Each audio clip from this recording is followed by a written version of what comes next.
Hello అండి, అందరికీ welcome to కుచ్చు స్పెషల్ డిషెస్.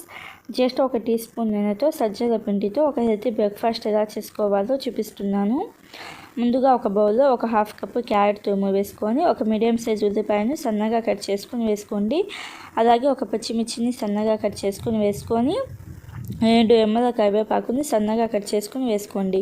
ఇప్పుడు దీనిలోని సన్నగా కట్ చేసిన కొత్తిమీర వేసుకొని, 1 teaspoon kasturi methi, garam masala 1 half teaspoon, ధనియాల పొడి 1 టీ స్పూన్, పసుపు 1 హాఫ్ టీ స్పూన్ వేసుకొని, రెడ్ చిల్లీ 1 టీ స్పూన్ వేసుకొని, నువ్వులు 3 టేబుల్ స్పూన్లు వేసుకోండి. నువ్వులు చాలా హెల్తీ, అసలు స్కిప్ చేయొద్దు.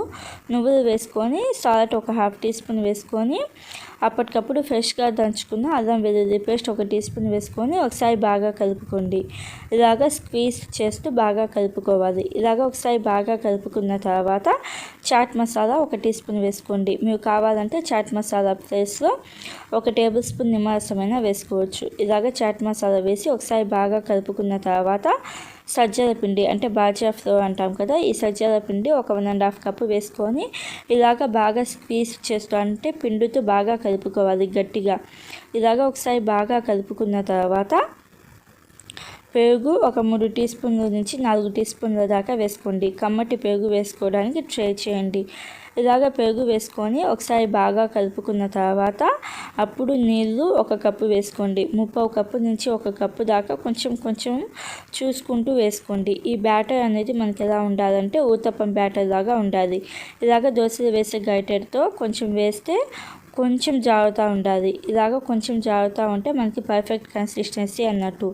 పిండి అయితే రెడీ అయిపోయింది కదా, వీటిని దోశ పెనం మీద వేసుకోవాలి. దోశ పెనం మీద 1 టీ స్పూన్ నూనె వేసుకొని కొంచెం నువ్వులు వేస్తున్నాను హెల్తీ కోసం. ఇలాగ నువ్వులు వేసుకొని మనం రెడీ చేసుకున్న పిండి 2 గరిటెలు వేసుకొని పైన కూడా కొంచెం నువ్వులు స్ప్రింకిల్ చేసుకోండి. తినేటప్పుడు అక్కడక్కడ తగిలి కొంచెం క్రిస్పీగా ఉండిద్ది.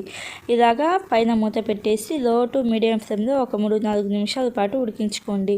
3-4 నిమిషాల తర్వాత ఉడికిందో లేదో చూసుకోండి. ఉడకకపోతే ఇంకొక నిమిషం పాటు ఉడికించుకొని రెండో వైపుకి మార్చుకున్న తర్వాత మళ్ళీ పైన మూత పెట్టేసి మీడియం టు లో ఫ్లేమ్లో ఇంకొక 3-4 నిమిషాల పాటు ఉడికించుకోవాలి.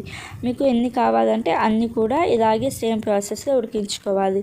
చాలా హెల్తీ అండ్ టేస్టీ కూడాను. ఒకసారి తప్పకుండా ట్రై చేయండి, మీకు అందరికీ నచ్చిద్ది. ట్రై చేసి ఎలా అనిపించిందో కామెంట్స్లో చెప్పండి. Thank you friends, bye bye.